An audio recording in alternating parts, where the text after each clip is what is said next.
عنوان هذه الكلمة أيها الإخوة هو أنفع الدعاء. نقل الإمام ابن القيم رحمه الله عن شيخه شيخ الإسلام ابن تيمية أنه قال: تأملت ما أنفع الدعاء فوجدته سؤال الله المعونة على طاعته، ثم وجدته في سورة الفاتحة: إياك نعبد وإياك نستعين اهدنا الصراط المستقيم. وفي موضع آخر يصف شيخ الإسلام ابن تيمية هذا الدعاء الذي تضمنته هذه السورة العظيمة بأنه أنفع الدعاء وأعظمه وأجله. أيها الإخوة، من رحمة الله عز وجل بنا أنه جل وعلا علمنا هذا الدعاء في أعظم سورة من سور القرآن وهي الفاتحة. ثم إنه جل وعلا فرض علينا أن ندعو بهذا الدعاء 17 مرة في كل يوم وليلة في ركعات الصلاة المفروضة. ثم إنه جل وعلا وهو ذو الفضل العظيم وعدنا بقبول هذه الدعوة. ثبت في صحيح مسلم من حديث أبي هريرة رضي الله عنه أن النبي صلى الله عليه وسلم قال: يقول الله عز وجل: قسمت الصلاة، يعني القراءة، بيني وبين عبدي نصفين، ولعبدي ما سأل، فإذا قال العبد الحمد لله رب العالمين قال الله عز وجل: حمدني عبدي.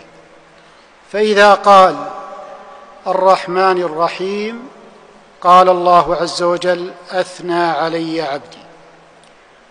فإذا قال مالك يوم الدين قال الله عز وجل: مجدني عبدي.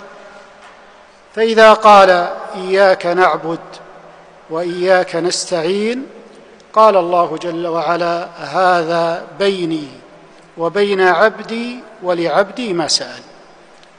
فإذا قال اهدنا الصراط المستقيم صراط الذين أنعمت عليهم غير المغضوب عليهم ولا الضالين قال الله: هذا لعبدي ولعبدي ما سأل.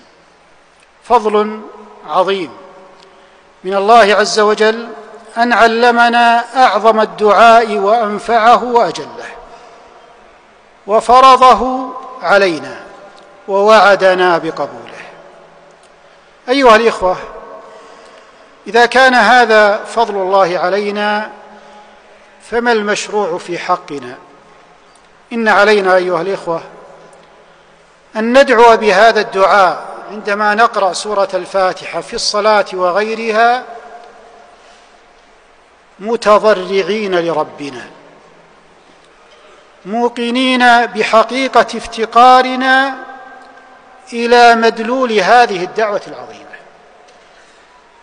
يقول الله عز وجل: ادعوا ربكم تضرعا وخفية يا أيها الناس أنتم الفقراء إلى الله والله هو الغني الحميد. حتى يحصل عندنا أيها الإخوة هذا الشعور وذلك الافتقار والشعور بالاضطرار إلى هذه الدعوة ونحن ندعوها، لا بد أن نعرف مضامين هذه الدعوة. اهدنا الصراط المستقيم، إياك نعبد يعني لا نعبد إلا أنت، وإياك نستعين لا نستعين على عبادتنا إياك وعلى سائر شؤوننا إلا بك. اهدنا الصراط المستقيم. بعض الناس استشكل أن كل مسلم هدي إلى الإسلام، فلماذا فرض الله عز وجل على كل مسلم في كل يوم وليلة كما ذكرت 17 مرة يقول اهدنا الصراط المستقيم؟ أجاب بعضهم بأن المراد بذلك الثبات والدوام على الهداية. قال شيخ الإسلام: وهذا جواب من لم يعرف ما أمر به العبد وما أريد منه. ثم بين رحمه الله الدلالات العظيمة لهذا الدعاء العظيم. هذا الدعاء أيها الإخوة يتضمن معاني عظيمة. المعنى الأول الهداية إلى الإسلام إجمالا، وهذا حصل لكل مسلم، فكل مسلم هدي إلى الإسلام إجمالا. المعنى الثاني الهداية إلى الإسلام تفصيلا في كل ما يصدر منك من فعل أو قول أو ترك، تحتاج فيه إلى هداية لتوافق الشرع، وهذا أمر يكثر فيه الجهل ويعم فيه الأخطاء، لا سيما مع وجود الفتن والتباس الحق بالباطل. يحار الشخص كثيرا بين أن يسلك هذا الطريق أو يسلك ذلك الطريق، فيحتاج إلى هداية تفصيلية بعد أن هدي الهداية الإجمالية. الأمر الثالث أيها الإخوة، وهو والذي يتضمنه الدعاء بالهداية، أن توجد عندك إرادة الحق، الإرادة الجازمة للحق. فكثيرا ما نعرف الحق تفصيلا بعد أن عرفناه إجمالا، لكن أنفسنا الأمارة بالسوء والهوى والشيطان يثبطنا عن العمل بالحق، فنحتاج أن توجد في قلوبنا الإرادة الجازمة لفعل هذا الحق وامتثاله، وهذا من الهداية التي نسألها ربنا جل وعلا. ولهذا جاء في الدعاء المأثور: اللهم أرنا الحق حقا وارزقنا اتباعه، وأرنا الباطل باطلا وارزقنا اجتنابه.